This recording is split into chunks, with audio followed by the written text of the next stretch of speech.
పరామర్శించాల్సింది ఒక మహిళనైతే అన్న మాటలని ప్రసన్న కుమార్ రెడ్డిని అయితే ప్రసన్న కుమార్ రెడ్డి ఇంటికి వెళ్ళి ఓదారుస్తాడు చేయిబుచ్చుకుని.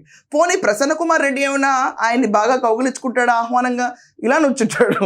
అతను కూడా ఫుల్గా కౌగులించుకుంటాడు. చూడండి, నేను తప్పనట్లేదు ఈ విశ్లేషణలో. ఒకసారి ఇలా వీడియో చూడండి ప్రతి ఒక్కళ్ళు. కాకాని గోవర్ధన్ రెడ్డి కోసం జైలుకి వెళ్తాడు. అవును, జైలు చుట్టూ బ్యారికేడ్లు పెట్టుకు ఏం చేయాలి? పూలవనం పెంచాలా?